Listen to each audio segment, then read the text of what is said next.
ስፖርትስ በሁሴን አብዱልቀኒና በዳዊት ንጉሴ።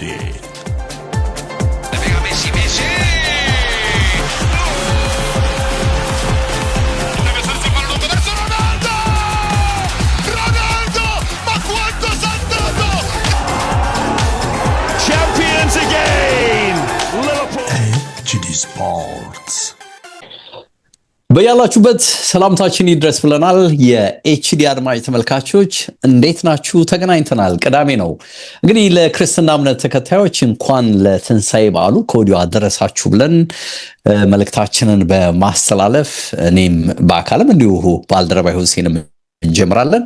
በእርግጥ ሁሴን አብሮን የለም፣ ግን እንኳን አደረሳችሁ ለማለት በማለት ረገድ ስሙን ብንጠራ እዚህ ላይ ችግር የለውም በሚል ነው ያነሳሁት።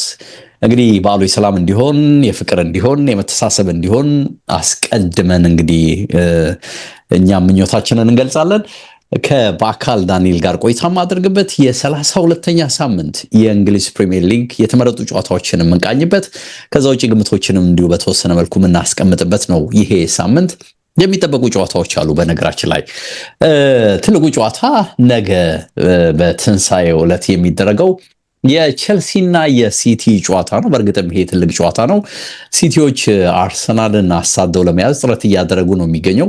በጥሎ ማለፍ ውድድሮች ላይ እንግዲህ የተሻለ ስኬትን አስመዝግበዋል ባለፉት 2 ሳምንታት። በሊጉ ላይስ ምን የተለየ ነገር ሊፈጥሩ ይችላሉ? ከቼልሲ የሚያደርጉትን ጨዋታ እንዳስሳለን። መሪው አርሰናል ግን ዛሬ ጨዋታል ከቦርንማውዝ የምሳ ሰዓት ጨዋታ ነው በእንግሊዝ። ይሄ ጨዋታ በሀገራችን ደግሞ እንግዲህ ሳይመሽ በፊት የሚደረግ ጨዋታ ነው የሚሆነው። ከዛ ውጪ ሊቨርፑልና ፉልሃም የሚገናኙበትን ጨዋታ ነው በዛሬው ቆይታችን የምንዳስሰው። ዩናይትድ የሚያደርገው ጨዋታ እንግዲህ ትንሽ ራቅ ይላል፣ ወደ ሰኞ የሚሄድ በመሆኑ እሱ ጨዋታ ላይ በስፋት አናተኩርም። ሁል ጊዜም እንደምናደርገው የሰኞ ጨዋታን የምናነሳበት የተለየ እድል የለም።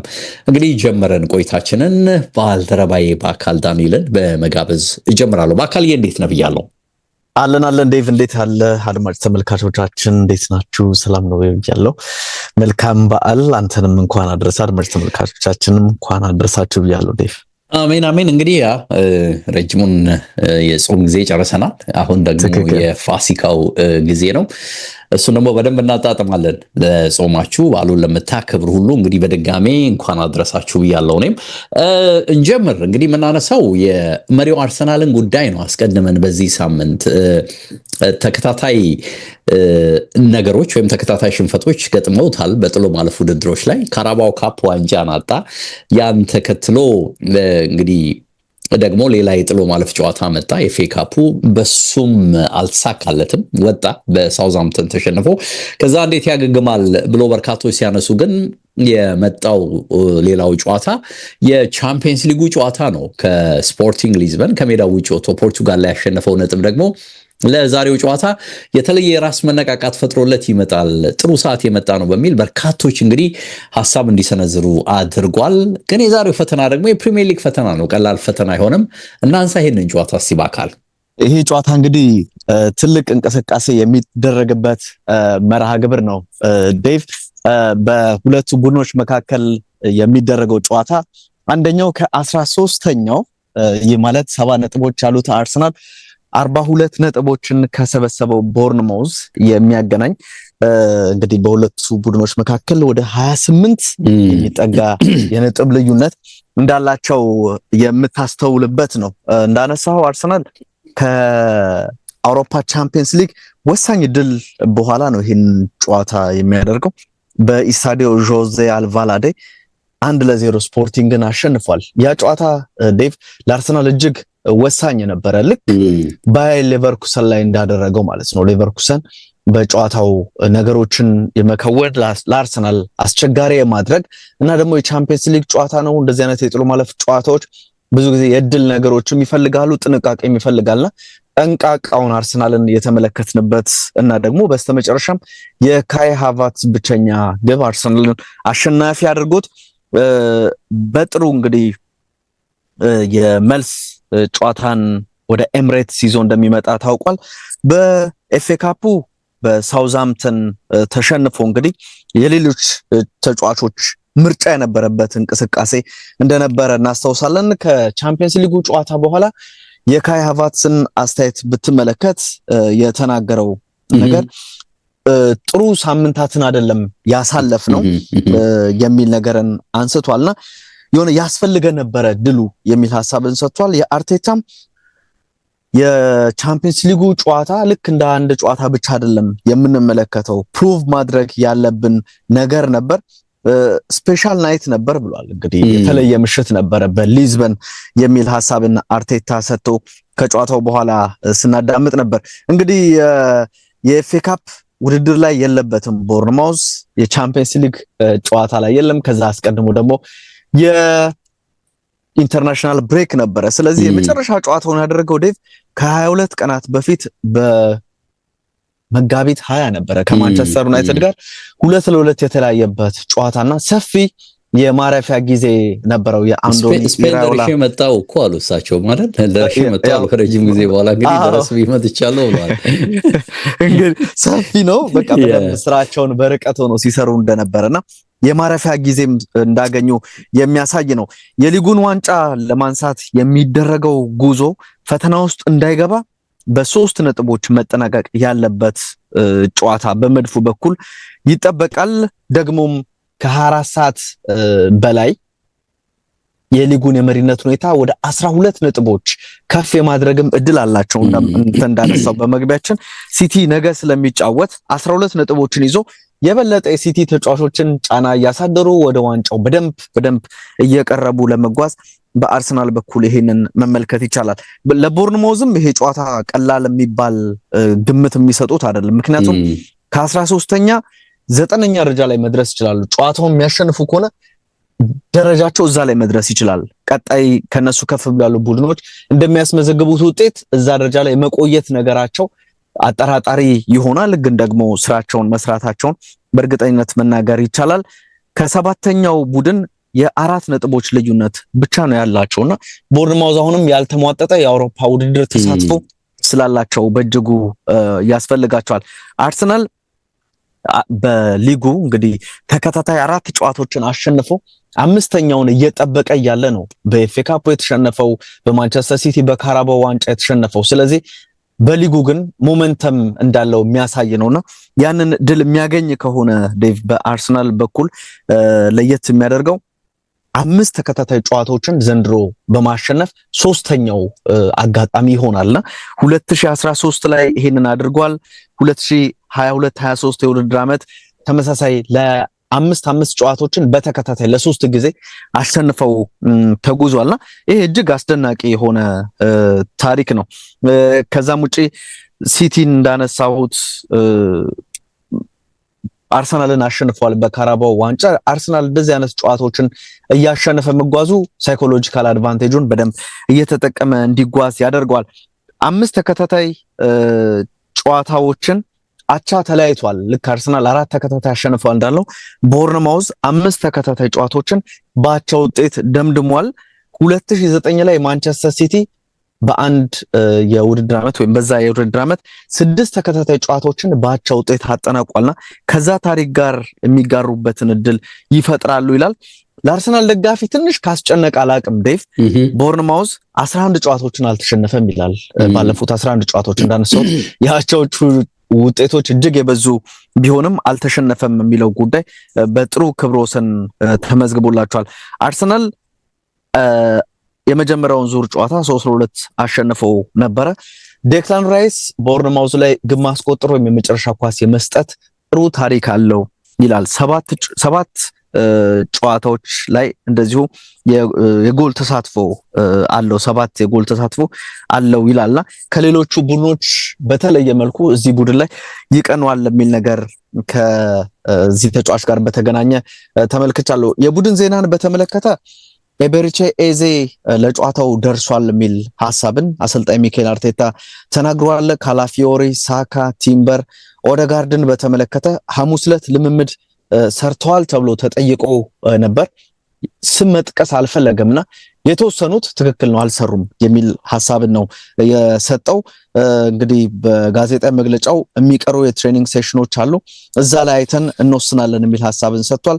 የሂንካፔንም በተመለከተ አዲስ ነገር ወይም ለውጥ ሊኖር ይችላል የሚል ይሄ በገደምዳሜ ነው ምላሹን የሰጠው። ሜሪኖ የለም የሚመጣበት ጊዜ ግን ብዙ ሩቅ አይደለም የሚል ሐሳብን እንደዚሁ አርቴታ ተናግሯል። ትኩረትን የሳበው የአርቴታ የአርሰናል ቆይታን በተመለከተ ብዙዎች እያነሱ ነበርና እሱም ጥያቄ ቀርቦለት ነበር። ምናልባት የአርሰናል ደጋፊዎችን ልብ የሚያሞቅ ሐሳብ የሰጠ ይመስለኛል። አሁን ሙሉ ለሙሉ ኮሚትድ ነኝ ለዚህ ቡድን፣ በጣም ደስተኛ ነን፣ ብዙ አብረን የምንሰራቸው ስራዎች አሉ በማለት አርቴታ አስተያየቱን ሰጥቷልና ይሄ ማለት በክለቡ እንዲቆይ አሰልጣኙ ፍላጎት አለው የሚል ነገርን አንስቷል። ጋብሪኤል ማርቲኔሊን በተመለከተ አሸናፊ ነው፣ ቀን በቀን ምርጥ ለመሆን የሚጥር ተጫዋች ነው የሚል ሐሳብን አርቴታ ሰጥቷል። ይሄ ጨዋታ ትኩረትን ይስባል። ከጨዋታ በፊት ብዙ ግምቶች አሉ ዴቭ። ኦፕታ 72% አርሰናል ይሄንን ጨዋታ በአሸናፊነት ያጠናቀቃል ብሏል።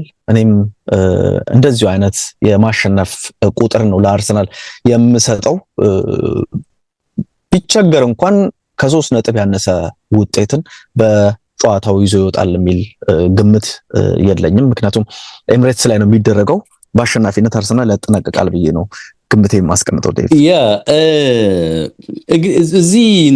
እዚህ አርሰናል ጨዋታ ላይ ከጋዜጣዊ መግለጫው ብቻ የተወሰዱ ሳይሆን እንዲሁ ከሰሞኑም ሲንሸራሸሩ የነበሩ ከጉዳት ጋር የተያዙ ጉዳዮችን በስፋት ሲያነሱ ነበር መገናኛ ብዙሃን። እንዳልከው ሐሙስ ዕለት ካላፊዮሪ ልምምድ አልሰራም፣ ሳካ አልነበረም፣ ቲምበር አልነበረም፣ ኦዴጋርድ አልነበረም፣ ሄንካፔ አልነበረም። ያው ሞሪኖ ቀድሞም ያው ኦፕሬሽን ስለሰራ በፍጥነት ይመጣል ተብሎ አይታሰብም እና ሁሉም እያሉ ያሉት እንግዲህ የተጫዋቾቹን ዝርዝር ካየ በተለይ አሁን የጠቀስናቸው ተጫዋቾች ኦልሞስት ሁሉም በሚባል ደረጃ በቡድኑ በቋሚነት የሚሰለፉ ጀማሪዎች ናቸው የምታያቸውና ያለመድረሳቸው ሁኔታን ትናንት እንዳልከው በሰጠውን ጋዜጣዊ መግለጫ ላይ አድበስብሶት አልፏል እና ያለን በሚል ነው ያለፈው ነው የሚሉትና እዚህ ውስጥ ምናልባት ለጉዳት ቅርብ ነው በሚል አብሮ ከነሳካ ጋር ልምምድ እንዲሰራ የተደረገው ካላፊዮሪ ብቻ ነው ወደ ቡድኑ ሊመጣ የሚችለው የሚል መረጃ ነው አሁን ብዙዎች እያወጡ ያሉት። እንግዲህ አንዳንድ ጊዜ ለጉዳት ቅርብ ስትሆን ሜዳ ላይ ወጥተህ እንድትጫወት አይፈቅዱልህምና ልምምድህም የተገደበ የጂምናዚየም እንዲሆን ይደረጋልና ካላፊዮሪ ደግሞ ጣሊያንን እንግዲህ ለዓለም ዋንጫ ለማብቃት የደርሶ መልስ 90 ደቂቃ ጨዋታም አድርጓል። የጉዳት ጉዳዩም ስታየው በጣም ቅርብ ነው ለጉዳት። ከዚህ አንፃር ብቸኛው ሊመጣ የሚችለው ካላፊዮሪ ነው በሚል አንስተዋል። በእርግጥ ሳካም ቲምበርም ሩቅ አይደሉም ሲባል ነበርና የሚታየው ነገር ግን አሁንም ከጂም ስራ መውጣት አለመቻላቸው የመምጣት እድላቸውን አጠራጣሪ ያደርጓል የሚል ነው የተነሳው ነጥብ። ኦዴጋርድን በተመለከተ ግን እኔም አንተም እንዳየነው ቻምፒየንስ ሊግ ላይ የተወሰነ ጊዜ ሲቀር ተቀይሮ ወጥቷል። ህመም እንዳለው ነው መረጃዎች የሚጠቁሙትና በእርግጥ ከኖርዌይ ካምፕ በኩል በብሔራዊ ቡድኑ አሰልጣኝ በኩል ተሰጠ የሚለው መረጃ ሩቅ አይደለም ከሜዳ የሚርቅበት ግን አሁንም ችግር እንደገጠመው ማሳያ ተደርጎ ተወስዷል። የሄንካፔ ጉዳይም እንግዲህ የጡንቻ ችግር ስለገጠመው በቶሎ ይመለሳል ተብሎ እንግዲህ ወዲያው ነገ ከነገ ወዲያ ለዛሬው ጨዋታ እያልክ ልታነሳ የምትችለው ነገር የለም በሚል ነው መረጃዎች እየጠቆሙ ያሉትና ስለዚህ አርሰናል የጉዳት ወሬ እንደ ቀልድ እዚህም እዛም አጭር የሚመስሉ ቢሆኑም ቡድኑ ላይ በተጨባጭ ለውጥ ልዩነት ሊፈጥሩ የሚችሉ ተጫዋቾች እየተጎዱ የወጡ ነው። በእርግጥ አሁን የኦዴጋርድ በቀደም መምጣትና አሁን በድጋሚ መጎዳት በዛው ልክ ደግሞ አሁን ኤዜ መመለሱ ለቡድኑ የሚጨምርለት ነገር በጣም ጥሩ ነው ብለህ እንድትናገር የሚያስገድድ ይመስለኛል። ግን በዚህ ሰዓት በተለይ ኦዴጋርድን በደንብ የሚፈልጉበት ሰዓት እንደሆነ በእርግጠኝነት መናገር ይቻላል። የተሳካላቸው አይመስልም። የአርቴታን ኮንትራት ጉዳይ አንተ እንዳነሳኸው ቀድሞ ነው በቢቢሲ በኩል የወጣው። አንድ እንግዲህ ማን ነው ስሙ ብዙ ጊዜ ዘነጋዋለሁ መኮም ይሆን አንድ አሁን ግልጽ የዝውውር መረጃዎችን በስፋት በስኬት እየተናገረ ያለ አንድ የቢቢሲ ጋዜጠኛ አለና እሱም የኮንትራቱ ጉዳይ እንደማያሳስብ ከወዲሁ ከምንድነው ከሲዝኑ መጠናቀቅ በኋላ በጉዳዩ ላይ ሊወያይ ምርጫ እንደወሰደ ትኩረቱ ሁሉ እንግዲህ የዘንድሮ ሲዝንን በስኬት ማጠናቀቅ እንደሆነ ሲገልጽ ነበር። ከትናንቱ የአርቴታ መግለጫ በፊት ነው የመረጃ በነገር ላይ ያወጣውና እንደውም እዛ መረጃ ላይ የኑዋኔሪና ሉዊስ ስኬሊንግ ጉዳይ አንስቶ ነበር። እነዚህ ተጫዋቾች አርሰናል ጥሩ የዝውውር ሂሳብ የሚያገኝ ከሆነ ሊለቃቸው ፈቃደኛ ስለመሆኑ በግልጽ መረጃ ይዞ ወጥቶ ነበርና ይህንንም አንስተውለት ነበር በትናንቱ የጋዜጣዊ መግለጫ ላይ አስተውለህ ከሆነ በእርግጥም እዚህ ክለብ ውስጥ ከተጫዋቾች መቆየት ያለባቸው አካዳሚም ይሁኑ በግዢ መጡም ይሁኑ ሱፐርስታርስም ይሁኑ በሜሪት ቤዝ ነው ብለዋል። በስኬ ምንድነው ሜዳ ላይ በመታሳየው ብቃት ልምምድ ላይ በመታሳየው ብቃት እንጂ ከአካዳሚ በመገኘት ከፍተኛ ገንዘብ ስለወጣብህ አለያም ደግሞ ሱፐርስታር ስለሆንክ አይደለም በሚል አሳይቷልና ይሄ እንደውም በትክክል በቃ ጥሩ ገዢ ከመጣ እነዚህ ተጫዋቾች ክለቡን ሊለቁ እንደሚችሉ ማሳያ ተደርጎ ተወስዷል። እና የእውነትም አንዳንዶችም ነው የክለቡ የቅርብ ሰዎች እዚህ ክለብ ውስጥ እኮ አሁን በመጪው ክረምት የሚቆይ ተጫዋችም በስፋት የለም እንዲሉ ያስገደደ ይመስላል። ብዙ ለሽያጭ ቅርብ የሆኑ ተጫዋቾች አሉ እንዲሉ አስገድዷል። በእርግጥ አንተም ስታነሳቸው ነበር አይደል? በቅርቡ ካልሳሳትኩኝ አንድ ፕሮግራም ላይ የነ ጄሱስን የማን ነው የነ ማርቲኔሊን የነ ትሮሳርድን ጉዳይ ስታነሳ ነበር። ኢቭን ኖርጋርድን ጨምሮ ኖርጋርድ ሲቆያል ወይ በጣም በርካታ ተጫዋቾችን በዚህ ረገድ ቤን ዋይትን ስታነሳ ነበር። እንዲህ ግብ ጠባቂው ሁለተኛው ግብ ጠባቂ እዚህ ይቆያል ወይ ብቻ ወደ 5 6 7 8 የሚደርሱ ይሄን ክለብ ለቀው ሊሄዱ ቅርብ የሆኑ ተጫዋቾች ስለመኖራቸው ሐሳብ ሲነሳ ነበር። ያም ሆኖ ግን አርሰናል እንግዲህ እነዚህን ሁሉ ሸጦ ጥሩ ገንዘብ ያገኛል ጥያቄ የሚነሳ ነው። ምናልባት እንደውም የአካዳሚ ልጆቹ የበለጠ የግዢ አቅም ይፈጥሩለት ካልሆነ በቀር እንደውም አንዳንዶች የሚሉት አርሰናል በቀጣይ ገበያ ውስጥ ለመግባት በተወሰነ መልኩ መሸጥ አለበት የሚል ነገር ነው እያነሱ ያሉትና አስጩኸውት ነበር ይሄንን ጉዳይ በተለይ የዚህ የኖዋኔሪና የሉዊስ ስኬሊንግ ጉዳይ እንግዲህ ከክለቡ የወጣ ምንጭ አድርገው ግን አርቴታ አሳማኝ የሚመስል መልስ የሰጠ ይመስላል አይደል? እንዳየነው እዚህ ክለብ ውስጥ በቃ በሜሪት ነው ምንድነው በብቃት ነው መቆየት የሚቻለው የሚለው ማስረገጫ እንግዲህ ማንም የማይነካ የሚባል ተጫዋች እንደሌለ በደንብ ያሳየ ይመስላል። እነዚህም እንግዲህ ተጫዋቾች መውጫ ቀዳዳቸው የተሻለ ነገር ከመጣ ሊከፈትላቸው እንደሚችል ማሳያ ተደርጎ ተወስዷል። ከባድ ፈተና ነው። ለኔም እንግዲህ አንተ እንደጠቀስከው ጨዋታ በቀላሉ ይፋቱታል የሚል እምነት የለኝም። በወን ማውዘን በጠባብ ውጤት የሚያሸንፉት አይነት ጨዋታ መስሎ ነው የሚሰማኝ በአካል እኔም በግሌ። ትክክል ዴቭ። ደግሞ ማለትም አለበት አይደል አርቴታ ተጫዋቾች መቆየት ካለባቸው እንደሚያሳዩት ፐርፎርማንስ እንደሆነ በእርግጠኝነት መናገር ትችላለና ደግሞ እንደዚህ አይነት ሐሳቦች ሲመጡ ብዙ ጊዜ ተጫዋቾችን ይሄ እንዲወጡ የተወሰነ በር የሚያሳይ አይነት ነገር ይመስላል። ፈልጋቸዋለን የሃሌንድ አካዳሚ ምሩቆች ናቸው ምናምን እንደዚህ አይነት ሐሳቦች ብለዋል። ከሰጠህ በኋላ በእንደዚህ አይነት መልኩ በሜሪት ነው ምናምን ካልክ በቃ አሁንም ኦፕን ነው እነዚህ ተጫዋቾች ሊለቁ ይችላሉ የሚል ነገርን በእርግጠኝነት እንድትናገር የሚያስገድድ ይመስላል። በአርሰናል በኩል ያው የቻምፒየንስ ሊጉን የመልስ ጨዋታንም እዛ ኤምሬትስ ላይ እያሰቡ ወደ ሜዳ እንደሚገቡና አንዳንድ እንቅስቃሴዎች ላይ በተለይም ጨዋታውን ቀድሞ የመጨረስ ነገር ካለ ቀድሞ ቀያሮችን የማድረግ ከጉዳት ጋር የተነሱ ተጫዋቾችን የማሳረፍና ከዚህ በኋላ ቅድመ ጥንቃቄ እጅግ የሚያስፈልግበት ሰዓት ላይ ስላለ እንደዚህ አይነት ውሳኔዎችን በጨዋታ መሃል አርቴታ ሊያሳልፍ ይችላል። እንዴት መቆመር ይችላል ማንን በማ ብለህን ብዙ የሚነሱ ነገሮች ይኖራሉ። እንግዲህ አርቴታ ከጉዳትም ጋር የተያዙ ጉዳዮችን በተወሰነ መልኩ እንደ ሁልጊዜው ሸሸግ አድርጓቸው ሸፈን አድርጓቸው ሊያልፍ ሞክሯልና ለሁሉም ለማን ቅድሚያ ሊሰጥ ይችላል እንዳልነው ሮቴት ካረገ ማንን ሊያስቀምጥ ይችላል ማን ሊገባ ይችላል የሚለው የሚጠበቅ የሚሆን ነው የሚመስለኝ። እኔም በግሌ ይሄንን ነው የምለው። በአካል ወደ ሊቨርፑልና ፉልሃም ጨዋታ እንለፍ። ሌላው እንግዲህ የሚጠበቅ የሚመስለው ጨዋታ ይሄ ነው። 5ኛው ከ9ኛው በመሃላቸው ደግሞ የ5 ነጥቦች ልዩነት ኖሮ ነው እንግዲህ ሁለቱ የሚገናኙት።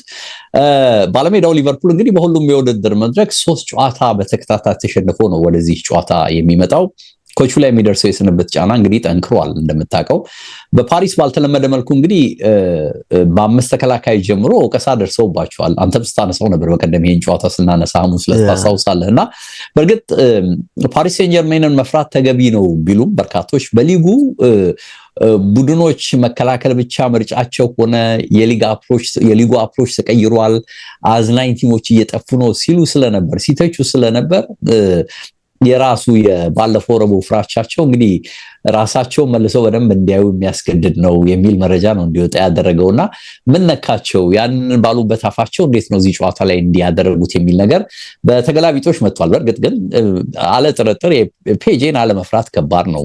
የተፈጠሩ ድሎችን ያየ የተሳቱ ድሎችን ያየ ተመስገን ነው ማለት ያለበት እዛ ጨዋታ ላይና በጣም ከባድ የሚሆን ይመስለኛል ለስሎት ኢቨን አሁንም የመልሱም ጨዋታ በጣም ከባድ የሚሆን ነው የሚመስለኝ።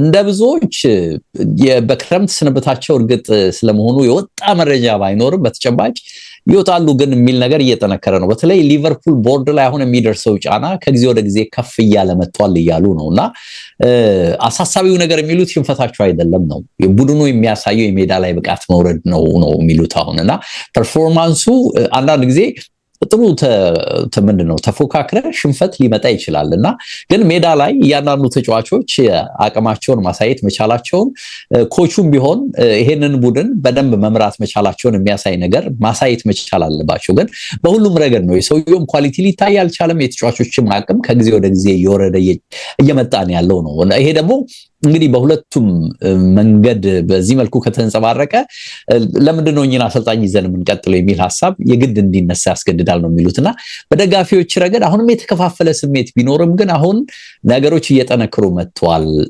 የሚል ነገር ነው። በተለይ እንግዲህ የሊቨርፑል ሰዎች ሳይወዱ በግድ የሳቸውን የማሰናበት ውሳኔ ውስጥ ሊገቡ ይችላሉ፣ ሊያስገድዳቸው ይችላል አካሄዳቸው ነው እየተባለ ያለው። አንዳንድ መገናኛ ብዙሃን በነገር ላይ የሊቨርፑል ሰዎች የዣቪ አሎንሶን ወኪል በፈረንሳይ ፓሪስ አግኝቷል የሚል መረጃ ከሰሞኑ ሲያሰራጩ ነበር። ተከታትለው ከሆነ አላውቅምና እውነት ነው እውነት አይደለም እናያለን። ለአሁኑ ግን ከቶፕ 4 ቦታ በ5 ነጥብ ርቀዋል ሊቨርፑሎች።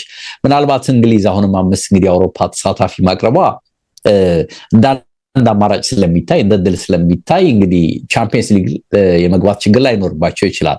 ነገር ግን ይሄም ውድድር ቢሆን ይሄም ፉክክር ቢሆን በቼልሲ፣ ብሬንትፎርድ፣ ኤቨርተን ፈተና የሚጠብቀው ነው። እነዚህም አድፍጠዋል። እነዚህም 3 ቡድኖች ይሄንን እድል ለማግኘት እየሰሩ እንዳሉት ያለ ፉላምን ቢሆን እንግዲህ ነገሮች ከተመቻቹለት ወደ ላይ አይመጣም ብለህ መከራከር አትችልም። እንግዲህ ፉላም እንግዲህ ጥሩ ሙድ ላይ ያለ ቡድን ነው። ካለፉት 5 ጨዋታዎች አንዱን ብቻ ነው ተሸንፈው ወደዚህ ጨዋታ የሚመጡት። የነርሱ ኮች ሲልቫም ቢሆን ቆይታው እርግጥ አይደለም እየተባለ ነው። በነገርህ ላይ ለተሻለ ፈተና ወደ ተሻለ ክለብ ይሄዳል የሚል መረጃ በስፋት እየተንጸባረቀበት ነው። ይሄ አሰልጣኝ የአውሮፓ ተሳትፎ የሚያገኝ ከሆነ ግን የትኛውንም አይነት ኮንፈረንሱንም ይሁን የአውሮፓ ዩሮፓ ሊግንም ይሁን እንደው ሆኖለት ደግሞ ቻምፒየንስ ሊግንም ተሳትፎ የሚያገኝ ከሆነ ግን ያለ ጥርጥር በዚህ ክለብ ውስጥ ይቆያል የሚል መረጃ ነው በስፋት እየተሰራጨ ያለው። ግን አጠራጣሪ ነው የዚህም ኮች በዚህ ክለብ መቆየት የሚል ነገር እየተነሳ ነው። ሊቨርፑል እንግዲህ ከኋላ በ4 ተጫዋቾች ይጀምራል የሚል ግምት ነው ከበቀደሙ በተለየ መልኩ። ስለዚህ ጎሜዝን ወደ ቤንች ማውረዳቸው አይቀርም። ሞሳላ ጨዋታ ይጀምራል። ከርቲስ ጆንስ እንዲሁ የመሰለፍ ዕድል አለው። ጋክፖም የመሰለፍ ዕድል ያገኛል የሚል መረጃ ወጥቷል ከሊቨርፑል ጋር በተያያዘ። አሌክሳንደር ኢሳክ እንግዲህ የተወሰነ ደቂቃዎች ሊሰጠው እንደሚችልም ሪፖርቶች እየጠቆሙ ነው። አሊሰን ቤከር የለም፣ ብራድሊና ኤንዶም የሌሉ ተጫዋቾች ስለመሆናቸው መረጃ ወጥቶ አይቻለው በነገራችን ላይ በአካል። ከዛ ውጪ ግን አንዲ ሮበርትሰን ያው እንግዲህ ክለቡን ለቆ እንደሚሄድ ከሰሞኑ ይፋ አድርጓል። ልክ እንደ ሳላ ሁሉ ክለቡን ለቆ የሚሄድ ተጫዋች ነው። በፉላም በኩል ኬቨን የለም፣ ሃሪሰን ሪድስ እና ኬኒ ቴቴም የሌሉ ተጫዋቾች ስለመሆናቸው ነው መረጃ የሚጠቁመው። ሊቨርፑል ብዙዎች የሚሉት የአውሮፓ ጉዳዮቹን ሙሉ ለሙሉ ትቶ ትኩረቱን በሙሉ በፉልሃም ጨዋታ እንዲሁ በቀሪ ፕሪሚየር ሊግ ጨዋታዎች ላይ ማድረግ አለበት የሚሉ ሐሳቦች እዚህም እዛም እየበረከቱ ነው። በነገር ላይ አሰልጣኙ ምናልባት ቀጣይ በክለቡ የመቆየት ያልተሟጠጠ እድል ካላቸው በአውሮፓ ተሳትፎ ውጤት የሚመጣ ይሆናል ነው የሚሉት ብዙዎችና ይሳካል አይሳካም እንግዲህ ከሊቨርፑል አንጻር ማየት ያለብን ነጥብ ይመስለኛል። ቁጥራዊ መረጃዎችን ላስቀምጥ ከዚህ ጨዋታ ጋር በተያያዘ በአካል ፉላም በሊቨርፑል ሜዳ ብዙ ጊዜ ይቸገራል። በ32 ያለፉት ግንኙነት ፉላም ያሸነፈው 2ቱም ብቻ ነው በነገርህ ላይ። እነርሱም እንግዲህ 2012 እና 2021 ላይ ያሸነፋቸው እንደሆኑ ነው መረጃዎች የሚጠቁሙት። በ2022 ወደ ፕሪሚየር ሊጉ ፉላም ከመጣ አንስቶ ሊቨርፑል ያስቆጠሩት ጎል 13 ጎሎች ብቻ ነው በነገርህ ላይ። ፉላሞች በቅርብ ጊዜያት በተለይም ከ2026 አንስቶ ከዚህ ዓመት መግቢያ አንስተው ተመርተው ጨዋታዎችን የማሸነፍ ልዩ ኳሊቲ ያላቸው ነው እየተባለ ያለው። በዚህ በዩናይትድ እና ቦርንማውዝ 9 ነጥቦች በመውሰድ ቢቀደሙም ፉላሞች ግን 8 ነጥቦችን ተመርተው በመመለስ ከሰሞኑ በመሰብሰብ እንግዲህ 2ኛ ደረጃ ላይ የተቀመጡ ናቸው ይሏቸዋል። በተለይም እንግዲህ በመጨረሻዎቹ 20 ደቂቃዎች ላይ ጎል የማስቆጠር አንድ አሪፍ ሪከርድ አላቸው። በዚህ ሲዝን የሚቀድማቸውም የለም ነው መረጃዎች የሚሉት። 18 ጎሎችን 20 ደቂቃዎች ሲቀሩ አስቆጥረዋል። በነገር ላይ ቆንጆ ሪከርድ ነው ይሄ። የስሎት ሊቨርፑል በብዙ መልኩ ከክሎፕ ሊቨርፑል ይለያል። ይሄንን በቅርብም አንተም ስታነሳ እንደነበር አስታውሳለሁ። አንዱ ከሚቀርብባቸው ትችት በከፍተኛ ፍጥነት ጨዋታዎችን ማድረግ ነው። እንግዲህ ይሄ ሃይ ኢንቴንሲቲ የምንለው ነው። በሃይ ኢንቴንሲቲ ጨዋታ ተጋጣሚ ሶስተኛ ሜዳ ላይ በመድረስ ሊቨርፑል በሊጉ 19ኛ ደረጃ ላይ ይገኛል። በነገር ላይ ምን ማለት እንደወረደ ነው የምታየው በሪከርድ። ተጋጣሚው እነርሱ ላይ ሃይ ኢንቴንሲቲ እንዲተገብር በመፍቀድም ረገድ ደግሞ 20ኛ ደረጃ ላይ ናቸው። በደንብ ይጋብዛሉ፣ ራሳቸውም ደግሞ አይሄዱም። እንግዲህ የሊጉ ግርጌ ላይ ነው ሁለቱም ያሉትና ምን ያህል ቡድኑ እንደወረደ ማሳያ ተደርጎ ይሄ ሊቀመጥ የሚችል ነጥብ ነው ይላሉ ብዙዎች። የሊቨርፑል የሰሞኑ መንገጫቀጭ አጠቃላይ ጫና ይዞ መጣ እንጂ ቬትስ ጥሩ ነገሮችን እየከወነ ያለ ተጫዋች ነው። ከብሩኖ ፈርናንዴዝ ቀጥሎ በሊጉ ግልጽ እድሎችን በመፍጠር ሁለተኛ ላይ ይገኛል። 47 እድሎችን ፈጥሯል ይሄ ተጫዋች።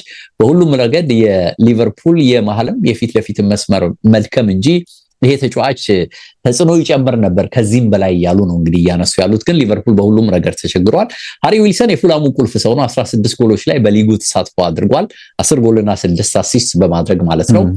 በክለቡ እንግዲህ በክሌንት ዴምሲ 23 ተሳትፎ፣ ሉዊስ ሳሃና ቤርባቶቭ 18 ተሳትፎ የተያዘውን ሪከርድ ለመስበር እየተንደረደረ ነው። ሉዊስ ቦአሞርቴ የሚባል ተጫዋች ታስታውሰው ከሆነ አርሰናል ቤትም የነበረ ተጫዋች ነውና ይሄ የ17 ጎል ተሳትፎ ሪከርድ አለው ፉላም እያለ ያንን ለመጋራት እንግዲህ የቀረው አንድ አሲስት ወይም አንድ ጎል መፍጠር ብቻ ነው የሚል መረጃ ወጥቷል።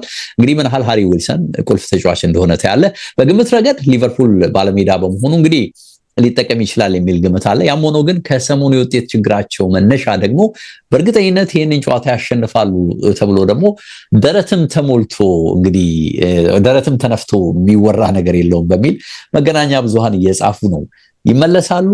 እንዴት ነው ይህስ ጨዋታ በአካልዬ? የሮበርትሰንን ጉዳይ ማንሳት ፈልጋለሁ ዴቭ። እንግዲህ ሮበርትሰን በሃል ሲቲ ብቅ ሲል አስታውሳለሁ። ይሄ መጀመሪያ ጨዋታው ላይ ወይም ሲጫወት ባየውበት መጀመሪያ እንቅስቃሴ ይሄ የሆነ አይተኸው ጥሩ ቲም ገብቶ ይጫወታል። ልክ አሁን በሊቨርፑል ሚሎሽ ኬርኬዥ አምና ቦርንማውዝ ሲጀምር ስታይ መጀመሪያ ጨዋታ ላይ ስታይ የሚያሳየው እንቅስቃሴ በቃ የነገ ተስፋው ትልቅ ነው። ትልቅ ቡድን ገብቶ ሲጫወት ላይው ይችላልው የምትለውን አይነት እንቅስቃሴ ሲያደርግ አስታውሳለሁና የሮበርትሰንም በዛ የ3 ቁጥር ማሊያ የሃል ሲቲ ጊዜው በቃ በእንደዚህ አይነት መልኩ ነበርና ከመጣ በኋላ ሁሌም ነጮቹ እንደሚሉት ቀሪው ነገር በቃ አስደናቂ ሆኖ የሚነሳ ብቻ ሆኖ እንዲቀር አልፎ አስደናቂ 9 ዓመታትን በሊቨርፑል አሳልፎ እንግዲህ ኖርማል ወይም አንድ የግራ ፉል ባክ በ9 ሚሊዮን ፓውንድ የተገዛ ብቻ ሆኖ ገብቶ ከሊቨርፑል የምንጊዜም ሌጀንዶች አንደኛው ሆኖ እንደሚለቅ ታውቋል። አጨራረሱ የሚያምር አይደለም። አሰልጣኝ አርነ ስሎት ያንን ነገር የፈቀዱለት አይመስልም። ይገባኛል አምና የነበረው እንቅስቃሴ በጣም ስህተቶች፣ የግል ስህተቶች እና ከነ ቫን ዳይክም ጋር ይሄ መግባባት ነገሩ ቀንሶ እየተመለከተ ነው። ባንዴ ከላይን አፑ ማውጣታቸውም ራሱ ትልቅ ስህተት ነው። ያ ነው ደግሞ ተመልሶ ደግሞ ሲገባ ያሳጣቸው ነበር። እንደውም በመጨረሻ ተቀዛቀዘ እንጂ እድል ሳይሰጡት ቆይቶ ተቀይሮ ሲገባ ወይ ዴሊቨሪው ይገርማል፣ ወይ መከላከሉ፣ ወይ ዲፌንሱ ሲረጋጋ ታየዋለ። አጠቃላይ ሁለቱ የግራና የቀኝ ፉልባኮች አንድ ላይ እንደተቀነሱ ቁጥረው ሮበርትሰን ቢቆይም ሊቨርፑል ቤት ለይሄ ተከላካይ ክፍሉ ለመናጋቱ ከአራቱ ማለት ነው ዴቭ ሁለት ወጥማ 50% ተነካ ማለት ነው። ስለዚህ ሌላ በ50% አዲስ ኮኦርዲኔሽን ለመፍጠር የሚደረግ ጥረት ነውና መሐሉንም እንግዲህ ብዙ የደረማመሰው ይመስላል። አሁን የካራገረን ሐሳብ አይተው ከሆነ በዚህ አመት በጣም ጥሩ የውድድር አመት እያሳለፈ አይደለም ብሎ ኢብራሂማ ኮናቴን ተችቶታል። ቫን ዳይክን አሁንም የሚነሱበት ትችቶች ልክ አይደሉም፣ ግን ደግሞ ለምሳሌ ብዙ ባለመደው ሶስት የመሃል ተከላካይ በጣም ተጋልጧል የሚል ነገር ከጨዋታው መጠናቀቅ በኋላም ሲሰጥ ተመልክተን ነበረ። ዞሮ የመከላከሉም አንደኛው ክፍተት እንደ ሮበርትሰን አይነት ተጫዋች ደንበኛ ተጠባባቂ ወይም ቋሚ ተጠባባቂ ሆኖ መቀጠሉ ይመስላልና አስደናቂ ሮበርትሰን በሚገርም ሁኔታ እንደ ሞሳላ ሁሉ የሚሸኝበት እድል ይኖራል። ሊቨርፑል ይሄ ጨዋታ ከበድ የሚል ይመስለኛል። አቻ ነው ገምተው ነው ይባካል። የሊቨርፑል አስተማማኝ ያለመሆኑን ነገር ደግሞ ስትመለከት አንተ ያልከውን ግምት የበለጠ እንድታጠነክረው ያደርጋል። ኦፍ ኮርስ እዛው ሜዳው አንፊልድ ሮድ ላይ ነው የሚደረገው። የነጥብ ልዩነታቸው 5 ብቻ ነው። እነዚህ ነገሮች ታያለህ። እኔም ይሄ ጨዋታ ለሊቨርፑል አስቸጋሪ የሚሆንበትና ባቻ ውጤት የሚደመደም ይመስለኛል። ይሄ ቢጫና ቀይ ምናምን ሊኖር ይችላል፣ ግን ደግሞ በአቻ ውጤት የሚለውን ግምት ማስቀመጥ ነው ፈልገው ዴቭ። ያ ወደ ቀጣዩ ጌም እንሂድ። እንግዲህ የዕለቱ ትልቁ ጌም አሁን የምናነሳው ነው። እሱ ላይ ትኩረት እናደርግ ባካል።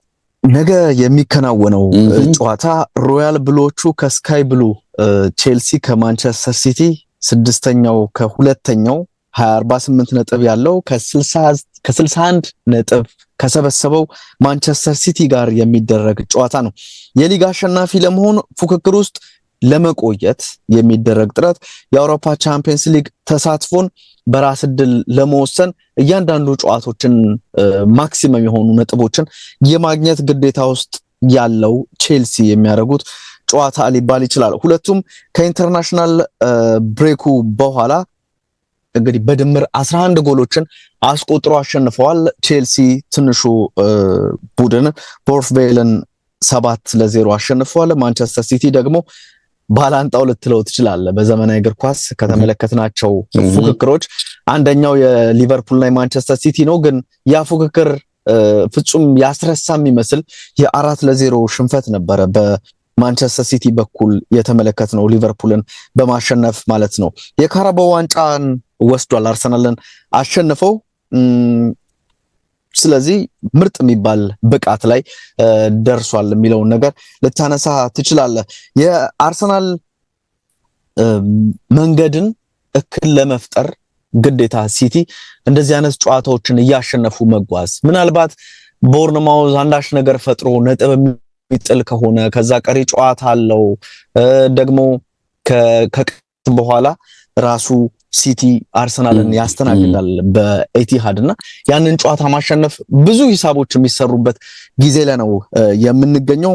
ስለዚህ በእጅጉ የሚያስፈልገው ውጤት ነው ብለህ ልታነሳ ትችላለህ። ማንቸስተር ሲቲ ሁሌም እንደሚነሳው የኤፕሪል ወር የማርች ወር የኤፕሪል ወር ወይም ደግሞ የመጋቢት ሚያዚያና ግንቦት ወራት ላይ እጅግ አስደናቂ መሆኑን ያሳያሉ ዴቭ። በተለይም ይህ አሁን ያለንበት የሚያዚያ ወርን በተመለከተ 31 ጨዋታዎችን በዚህ ወር ውስጥ አድርገው 28 ድል፣ 2 አቻ፣ 1 ሽንፈት ብቻ ነው የገጠመው ይላልና ሁሌም እንደሚባለው የመጨረሻዎቹን 10 ጨዋታዎች እንደዚህ በወጥ ብቃት በማሸነፍ ነው የሚታወቀው ማንቸስተር ሲቲ እና ይሄንን ነገር እየተመለከትን ያለ ይመስላል።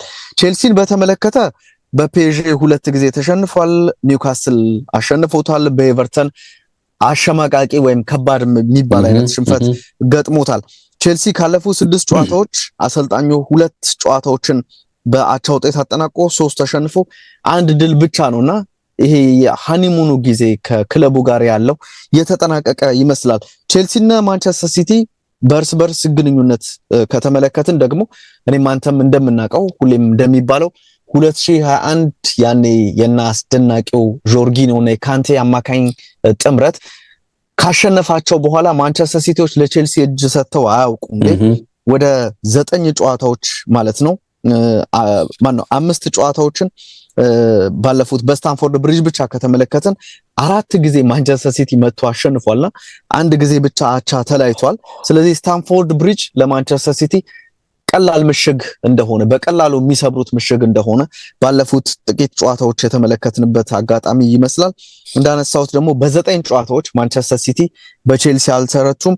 6 አሸንፈው 3 ጨዋታዎችን በአቻ ውጤት አጠናቋልና ለመጨረሻ ጊዜ የተሸነፉት በኢስታዲዮ ዶ ድራጋኦ በቻምፒየንስ ሊግ የፍጻሜ ጨዋታ እንደነበር እናስታውሳልና ብዙ ነገሮች ጥሩ እንደሆኑ የሚያሳይ ነው።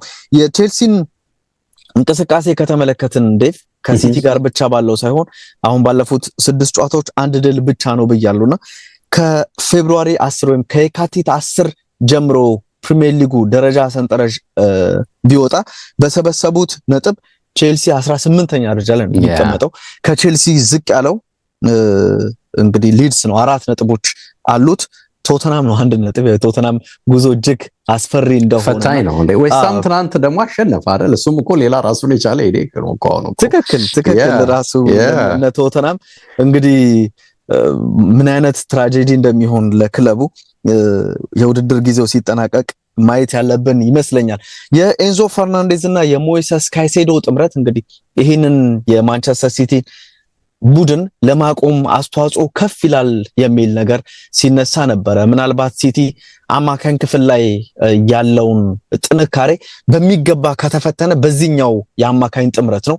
ጠንካራው ካይሴዶ አለ። 100ኛ ጨዋታውን በፕሪሚየር ሊጉ ለቼልሲ የሚያደርግበት ነው ተብሎ ይጠበቃል።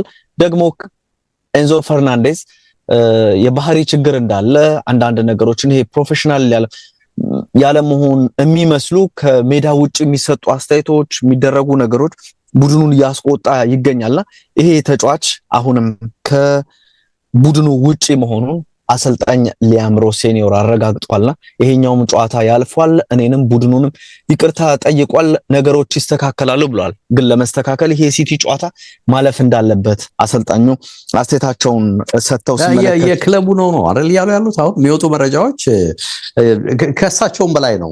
ሊያሰልፉትም ቢፈልጉ ክለቡ ነው እንቅጣት ያሳለፈውና ምንም ማድረግ አይችሉም የሚል ነገር አለ። እንደውም አንዳንድ ሪፖርቶች ይመጣልም ሲሉ ከይቅርታው በኋላ ይመጣልም ሁሉ ብለው ሲጽፉ አይተናል። ግን ቢያስቡት አሁን ይችላሉ ወይ ነው። ግን ኪሳራ ነው ይሄን ተጫዋች ማጣት በዚህ ወሳኝ ጨዋታ። በነገር ላይ ትክክል ብዙ የግብ ዕድል ይሄ ከኦፕን ፕሌይ እነዚህ ተከላካዮችን የሚሰነጥቁ ፓሶችን በማድረግ የፕሪሚየር ሊጉ ቀዳሚ ነው። ብዙ ግቦች እያስቆጠረ ነው። የመጨረሻ ኳስ ትልቅ ጌም ላይ ደግሞ ይጎላል። ትልቅ ጌም ላይ የመሙላት አቅም አለው። እንደዚህ አይነት ብቃት አለውና ምናልባት ቼልሲዎች የወደፊቱን ጥምረት ካሁኑ ማየት ያለባቸው ይመስላል። አሰልጣኝ ኤንዞ ማሬስካ እኮ የሚፈልጉ የነበረው በጣም ባላንስ የሆነ የአማካኝ ጥምረት ይኖረኛል ብለው ሞይሰስ ካይሴዶን ከሌላኛው ተጫዋች ከቤልጂየማው ተጫዋች በማንቸስተር ሲቲ ካለፈው በሰንደርላንድ ከተጫወተው ተጫዋች ጋር የማጣመር ነገር ፍላጎታቸው እንደነበረ ታያለህና ያንን ጥምረት ማግኘት ስላልቻሉ በጉዳት ምክንያት ያንን ጥምረት ማግኘት ስላልቻሉ ሮሚዮ ላቪያ ማለት ነው። አዎ እሱን ማጣመር ይፈልጋሉ የሚል ነገር እየተነሳ ነው የሚገኘው። እንግዲህ የላቪያና የዚህኛው ተጫዋች የካይሴዶ ጥምረት ሲቲን ሲፈትን በአንድ አጋጣሚ ተመልክተን ነበረ። ካልተሳሳትኩኝ የአምናው የፕሪሚየር ሊግ ጨዋታ ሲጀመር እርስ በርስ ሁለቱ ሲጫወቱ በተለይም ደግሞ የላቪያ እንቅስቃሴ ጨዋታው ኮከብ የሚያስብል ነበረ። 45 ደቂቃዎች ነበር የተጫወተው፣ ግን እጅግ አስደናቂ ብቃትን አስመልክቶ እንደነበር እናስታውሳለንና አሁንም የቀድሞ ቡድኑ ላይ ተጽዕኖ ለማድረግ የሚደረጉ ጥረቶች እንዳሉ በእርግጠኝነት መናገር ይቻላል። ከቡድን ዜና ጋር በተገናኘ ዲያዝ፣ ዮሽኮ ግቫርዲዮል፣ ስቶንስ የሉም የሚል ነገር ተነስቷል። ማቴዮ ኮቫቺች ደህና ነው የሚል ነገርን አሰልጣኝ ፔፕ ጓርዲዮላ ሰጥቶ ሲመለከት ነበረ። ዴቭና እንግዲህ ለቼልሲ ጥሩ ነገር ካለው ማየት ያለብን ይመስለኛል። ቼልሲዎች ግን የሚጫወቱት ለራሳቸውም ለአርሰናልም ጭምር ነው የሚለውን ነገር እናንሳና አንተ የተወሰነ ሐሳብ የፔፕን ጋዜጣ መግለጫ አይተው ከሆነ ለዋንጫ ተሳትፎ የሚደረግ ጥረት ነው የሚል ነገር አንስቷል። አሁን ይሄ ማለት በተለይ ሁሉንም ጨዋታዎች የማሸነፍ ግዴታ ውስጥ ገብተናል። ይሄ ደግሞ እንግዲህ እነዚህን በማሳካት ይመነጫል ብሏልና ያው 8 ጨዋታ አለ። ከ8ቱ 4 ነጥብ የመሰብሰብ ማለት ነው እንግዲህ በአካልና እሱም ሆኖ እንግዲህ ማየት ያለብን ይመስለኛል። ሪሊ በራሱ ብቻ ይወሰናል ጥያቄ የሚያስነሳ ነው አይደለ? ያው አርሰናሎች ይህንን በራሳቸው የመወሰን እድልን አስቀድመው ስለወሰዱ በነሱም የጨዋታ ውጤት ላይ የሚመሰረት ነው የሚሆነው። በራስ ብታሸነፍም በስኬት ብትወጣም አርሰናሎችን ማየት አለብህ። እንግዲህ የሚሉት አንዱ ቀሪ ጨዋታ አንተ የጠቀስከው አንድ ቀሪ ጨዋታ ድል ማሳካት ፕላስ ደግሞ ከአርሰናል ጋር የሚደረግ የመጪው እሑድ ነው አይደል? የመጪው እሑድ ጨዋታ አለ።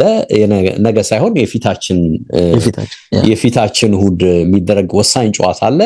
ያንን በማሸነፍ ላይ ትመሰረትና ልዩነቱን ወደ 3 የማድረስ ነገር ይኖራል ነው። በእርግጥ ይሄ ቀሪ ጨዋታ የተባለው ገና መቼ ይመጣል የሚታይ ነው። እስካሁን ፕሮግራም አልተደረገም። ወደኋላ ዘግይቶ እንደሚመጣም ነው ከክሪስታል ፓላስ የሚደረግ የሲቲ ጨዋታ መረጃ እየወጣበት ያለው። ግን እንዳልኩት ነው ፐርፌክት ቢሆኑም ሲቲዎች በቀሪ ጉዞዎቻቸው ላይ ከአርሰናል ብዙ ነገር ይጠብቃሉ። በተለይ እንዳልኩት የኢታዱን ጨዋታ አርሰናል ማሸነፍ ብቻ ሳይሆን ቀጥሎ ያሉትን ጨዋታ በሙሉ ስኬት መወጣት፣ ከዛ በኋላ ደግሞ ልዩነቱ እንኳን 3 ቢሆን ከአርሰናል የሽንፈቶች የአቻዎች ነገር የመጠበቅ ነገር ውስጥ ይገባሉና ብዙ ነገሮቻቸው እንግዲህ ስኬት ላይ ብቻ ፔፕ እንዳለው 8ቱንም ጨዋታ ወይም ደግሞ 24 ነጥቦች መሰብሰብ ላይ ያተኮረ እንደሆነ ማሰብ ትችላለህ። ያለፉት 2 ጨዋታዎች የፔፕን እና የሲቲን ሁኔታ ካየህ የጥሎ ማለፍ ቢሆኑም የፔፕ ቡድን የሚፈልገው አይነት ወይም ደግሞ ፔፕ የሚፈልገው አይነት ቡድን እንደሆነ እኔ በግሌ አይቻለሁ። በነገር ላይ ብዙ መሻሻሎች ያየሁበት ቡድን ነው ሁለቱም ጨዋታዎች ላይ፣ ሊቨርፑልም ላይ አርሰናልም ላይ። እነዚህ ሁለቱም ትልልቅ ቲሞች ደግሞ ማሸነፍ በራሱ የሚፈጥርልህ ሞመንተም አለ። ጎሎቹ አስደናቂ ነበሩ። ማስጨነቃቸው ይታይ ነበር። የኳስ ቁጥጥራቸው በደንብ ይታይ ነበርና ብዙ ኳሊቲዎች ታይተዋል። ኢንዲቪጁዋሊም የጎሉ በርካታ ተጫዋቾች እንደነበሩ አይተናልና ጎል የጠማው እንኳን ሃላንድ በስተመጨረሻ እንግዲህ እንዴት ብቅ እንዳለ ራሱን እንደገለጠ አይተናል። ሲያገኝ ያገኘ ነው። ሃትሪክ መስራት ለሱ ትልቅ ነገር እንዳልሆነ በተጨባጭ ያየንበት ሁኔታ ነው ያለውና ከሁሉም በላይ ግን የሮድሪ መመለስ ፔፕ እንደሚለው ለቡድኑ የሚፈጥረው የራስ መተማመን እጅግ ከፍ ያለ እንደሆነ፣ በኳስ ቁጥጥር ላይ ያለው ተጽዕኖ እንዴት እንደሚጎላ፣ ለጓደኞቹ እንዴት እርጋታን እንደሚጨምር፣ የማጥቃት የበላይነትን ወስደው እንዲጫወቱ በደንብ በር የሚከፍት ተጫዋች እንደሆነ በደንብ አይተናልና ይሄም ይመስለኛል አሁን ብዙዎች በተወሰነ መልኩ ሲቲ ሊነሳ ይችላል። ኦፍ ኮርስ ሁሉም ነገሩ በራሱ ቢወሰን ባይሆንም የራሳቸውን ነገር ግን በደንብ ሊሰሩ የሚችሉበት እድል አላቸው ከፍለፊታቸው ይላሉ። ግን ሁሉንም ለማየት በተለይ እንግዲህ የነገው የቼልሲ ጨዋታ አንድ የሚጠቁመን ነገር ይኖራል ብዬ አስባለሁ። ምክንያቱም ያለፉት 2 ተነቃቃ የተባለባቸው ጨዋታዎች የጥሎ ማለፍ ጨዋታዎች ናቸው። ባህሪያቸው ይለያል በሚል ስለሚነሳም ይሄንን እንግዲህ ጨዋታ ማየት አለብን ከቼልሲ አንጻር የሚለው ነገር ለሁሉም የሚጠቀስ ነው። የወጥነት ችግር ይኖርበት እንጂ ቼልሲ ነገሮች ሲገቡላቸው ደግሞ እኮ አስቸጋሪ ናቸው። የፈለጉትን የመፍጠር አቅም እንዳላቸው ታያለ። ይሄንንም ማድረግ የሚችሉ ልጆች አሏቸው። ፓልመር ለዚህ የሚጠቀስ ተጫዋች ነው። ፔድሮ ኔቶ ለዚህ የሚጠቀስ ተጫዋች ነው። ስቴቫው ከመጣለት ይሄም አስደናቂ ተጫዋች ነው። ካሴዶ ነው። ፔድሮም እንዲሁ ሊሆኑ ነገሮችን መፍጠር የሚችሉ አሏቸው እና በተለይ ሲቲን ዶሚኔት ካደረጉ ለተቀስከው በተለይ በላቪያና ካሴዶ የሚመራው አማካኝ ከሮድሪ በላይ ሆኖ የተሻለ ነገር መፈጸም ከቻለ በቀናቸው እንግዲህ በስታንፎርድ ብሪጅ ሊፈጥሩ የሚችሉትንም ነገር ዝም ብለህ አናንቀህ ልታየው እንደማትችል እኔም በግሌ ግምት ወስዳለሁ። የፈርናንዴዝ በክለቡ መቀጣት ግን ቅድም እንዳልኩ ለራሳቸው ለቼልሲዎች ነው እንጂ ኪሳራው ማንም እንግዲህ በዚህ ይጠቀማል ተብሎ አይታሰብም። ኦፍ ኮርስ አርሰናል ይጎዳል። ሲቲ ግን በዚህ በደንብ ሊጠቀም እንደሚችል ታይቷልና ይቅርታው ትርጉም አለው ይኖረዋል። ይሰለፋል አይሰለፍም እንግዲህ በእርግጠኝነት አይሰለፉም የሚል መረጃ ይዘው ወጥተዋል ነው ያልከኝ አንተ በኮቹ በኩል። ከዚህም ግን በተቃራኒ የሆኑ ነገሮች አሉ። ግን ውዝግቡን ሲያነሱ ሁለቱም ክለቦች ያነጻጽሯቸዋል። የፈርናንዴዝን የውዝግብ ጉዳይ ሲያነሱ በሲቲና በቼልሲዎች መካከል ያለውን ግልጽ ልዩነት በደንብ የሚያንጸባርቅ ነው ብለውታል። ይሄንን በነገርህ ላይ ጥር ላይ እንደምታስታውሰው አቻ ሲሆኑ ይሄ ጨዋታ በሁለቱ መካከል የተደረገው ጨዋታ ባቻ ሲጠናቀቅ 94ኛው ደቂቃ ላይ አቻውን ጎል ያስቆጠረው ፈርናንዴዝ ነውና ፔፕ ኃላፊነት ላይ እንግዲህ ከመጣ ጀምሮ በሲቲ እኛ አሰልጣኝ አዲሱ የቼልሲ አሰልጣኝ ሮሴኔሪዮ በቼልሲ የሚገኙ 9ኛ አሰልጣኝ ናቸውና 9ኛ እንግዲህ ኮች ይገጥማል እሱ አንድ ፔፕ ላለፉት ረጅም ጊዜ በሲቲ በቼልሲ ቤት ደግሞ እንግዲህ 9 የተለያዩ አሰልጣኞች ምን ያህል መገላበጣቸውን በደንብ ታያለህና ሲያነጻጽሯቸው ሁለቱም በቅርብ ጊዜ እንግሊዝን እግር ኳስ የተቆጣጠሩ ናቸው ይላሉ። ቼልሲም ሲቲም ይሄ ይታያል። ሲቲዎች አሁንም ነው፣ ቼልሲዎች ደግሞ በሮማን አብራሞቪች ዘመን ምን ያህል እግር ኳሱን በትልቁ እንደተቆጣጠሩት ያለህ ይላል። ሁለቱም የክስ ቅጣት ጉዳይ አለባቸው፣ የክስና የቅጣት ጉዳይ አለባቸው ይላል። ቼልሲ በእርግጥ ቅጣቱን ተቀብሏል ነው የሚለው ዘገባው። ግን የሲቲዎች ግን አሁንም እየተንከባለለ ነው። 115 ክስ ቀርቦ ምንም እስካሁን የሰማነው የተጨበጠ ነገር የለም የሚል ነገር ይነሳል። ፈርናንዴዝ ስለ ማድሪድ አወራ፣ ሮድሪም ስለ ማድሪድ ነው ያወራው ይላል። ልዩነቱ የፈርናንዴዝን ጉዳይ ቼልሲዎች በጣም ኮስተር አድርገው ያዙት። የሮድሪን ሐሳብ ግን ሲቲዎች ቀለል አድርገው ነው ያዩት። እንደውም ፔፕ ጋርዲዮላ መግለጫ ላይ ምንድነው ያለው? ማድሪድ ጠይቆትን ቢሚል ተጫዋች የለም። ከማድሪድ የሚመጣን ተጫዋች የሚመጣን ጥሪ ተጫዋቾች ምንድነው የመግፋት ድል የላቸውም በሚል የሮድሪን ጉዳይ እንዴት እንዳቀለለው አይታል። በእርግጥ የትም እንዲሄድ እንደማይፈልጉ ገልጸዋል። ግን የሚለቅ ከሆነ ደግሞ ከፊት ለፊቱ ማንም እንደማይቆም መረጃዎች ይጠቁማሉ። የወጡ ነገሮችንም አይታል። እንግዲህ ብዙዎች የሚሉት በሲቲ የማይተካ የሚመስለው ፔፕ ጋርዲዮላ ነው እንጂ የትኛውም ተጫዋች ፔፕ እያለ ቢለቅ ለውጥ የለውም የሚል ነገር በስፋት እየተነሳ ነው። እንግዲህ መገናኛ ብዙሃን የሚሉት ነገር ነውና በክለቦቹ መካከል ያለውን የአምቢሽን ልዩነት በደንብ የሚያሳይ ነው እንግዲህ ነው የሚሉት ሲቲዎች። ማንም ሄደ ማንም መጣ ምንም አስተያየት ተሰጠ አልተሰጠ ለውጥ የለውም። በቼልሲዎች በኩል ግን ክለብ ውስጥ እየተፈጠረ ያለው በቃ የተዛባ የሚመስል ትልቅ አምቢሽን ያለ መያዝ የሚመስል ትልቅ ስኬት የማምጣት የማይመስል አካሄድ ተጫዋቾች አሁንም እየተነሱ እንግዲህ ከክለብ በላይ ነን የሚል ስሜት እንዲያንጸባርቁ እድል እየሰጠ ነው።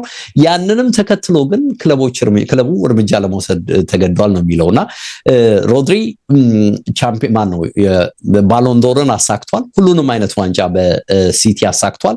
አሁን ለተሻለ አድቬንቸር ነው ወደ ማድሪድ መሄድ ነው የሚሉት። ፈርናንዴዝ ግን ከቼልሲ ጋር ያሳካው ትልቁ ነገር ምንድነው የሚሉት እንግዲህ የፊፋ የክለቦች ዓለም ዋንጫን አሳክቷል። በእርግጥ የኮንፈረንስ ሊግንም ዋንጫ አንስቷል። ስለዚህ ትልቅ ነገር ለመውሰድ ነው ወደ ማድሪድ የሚሄደው። ልዩነታቸው ይሄ ነው። እዚህ ይሄንን ማሳካት አይችልም። የግድ እዛ ሄዶ ይሄንን ማለም ይፈልጋል። ሮድሪ ግን እዚህ ሁሉንም አሳክቷል። እዛ ሄዶ ደግሞ የሆነ ነገር መጨመርና በዓለማችን ቁንጮ ክለብ ውስጥ መጫወት ይፈልጋልና የአምቢሽን ይሄ ትልቅ ነገር የማሳካትን ሁኔታ በሁለቱ ክለቦች ውስጥ አነጻጽረን ማየት አለብን በሚል የዚህ የፈርናንዴዝን ኬዝ ነጥል አድርገው አውጥተው ከዚህ ጨዋታ ጋር አስታኳም ተውታል በአካል። ይሄንን ልልህ ነው እንግዲህ የምፈልገው እዚህ ላይ የመጨረሻ ጉዳይ ማረገው ዴቭኔ ምናልባት የሚጠበቁ ነገሮችን ቢባል የቼልሲ ቢልድ አፕ ታስተውለዋለህ። መቼስ ግብ ጠባቂው ሮበርት ሳንቼዝ ነው የሚሆነውና ሳንቼዝ ሼኪ እንደሆነ ይታወቃል። በቀላሉ ይሳሳታል። ይሄ የአእምሮ ጉዳይ ብዙ አስተማማኝ አይደለምና ሲቲዎች ይሄን ታርጌት አድርገው ሊመጡ እንደሚችሉ ኢንክሉዲንግ ተከላካዮቹን የማል ተከላካዮቹን ጨምሮ ካይሴዶን በደንብ ፕሬስ እያደረጉ ላቪያ ለዚህ ብዙ አይመችም። ካይሴዶም ይመቻል፣ ፕሬስ ሬዚስታንት እንደሆነ ይታወቃል።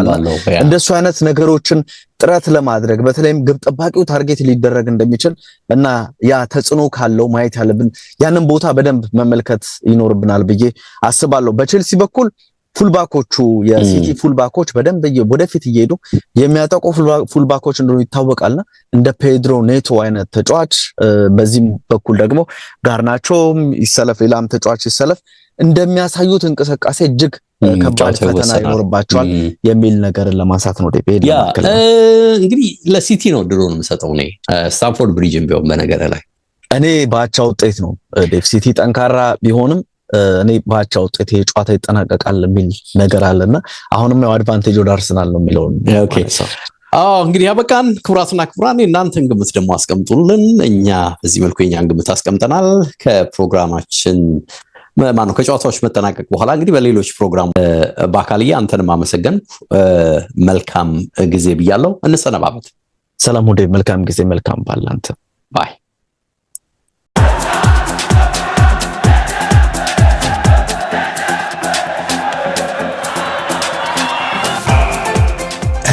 HD Sports በሁሴን አብዱልቀኒና በዳዊት ንጉሴ